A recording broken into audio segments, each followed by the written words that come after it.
नमस्कार दोस्तों, मेरी आज की कहानी है दीपक। एक बार युद्ध के समय अपरिचित देशों में एक सैनिक अनाथ शिशु की तरह अकेला रह रहा था। फिर भी वह सदा सुखी और स्वस्थ रहा एवं नित्य अपने को सुरक्षित पाया। कुछ दिनों पूर्व मानो उसकी श्रद्धा की को कसौटी पर कसने के लिए ठीक उसके मुंह पर अचानक एक फोड़ा निकल आया। अपने काम में उसे सदा भरे समाज के सामने रहना पड़ता था। वह डरा, घबराया और किंग कर्तव्य विमूढ़ सा हो गया। सबने सलाह दी कि डॉक्टर को अवश्य दिखाना चाहिए। उसका कोई परिचित डॉक्टर नहीं था। एक डॉक्टर ने, जो उनके पुस्तकालय और पुस्तकों की दुकान के संरक्षक भी थे, इस बढ़ते हुए सूजन भरे फोड़े को देखा। उन्होंने दूसरे दिन सुबह ही से चीरा देने का निश्चय कर लिया। उस सैनिक ने अपने दरवाजे बंद किए। अपने रहने के कमरे में वह चला गया और प्रभु को पुकारा। उसने सच्ची प्रार्थना की।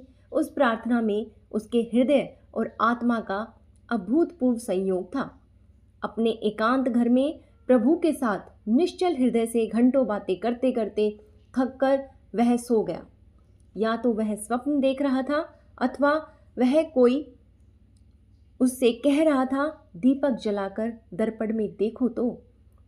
सुनने के साथ ही उसने अद्भुत शांति, चेतना और सुख का अनुभव किया।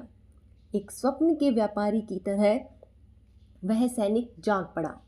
उसका हाथ ठीक दीपक पर गया और उसने उसे जला दिया। जब उसने दर्पण में देखा तो उसका चेहरा पहले की तरह चिकना, स्वच्छ, बिल्कुल साफ दिखाई दिया। सारा दोष और रोग छूमंतर हो गया था। फिर तो उसने अपने प्रार्थना विपट के इस फल को देखकर भगवान को ना जाने कितना धन्यवाद किया। प्रातःकाल जब डॉक्टर साहब आए तब उनको अपनी आंखों पर विश्वास ही नहीं हुआ और ऐसी ही दशा उनके दूसरे मित्रों की भी थी। दोस्तों, ये कहानी हमें सिखाती है कि यदि सच्चे हृदय से प्रभु को पुकारा जाए तो वो हर संभव लगने वाले कार्य को पलक झपकते ही संभव कर देते हैं।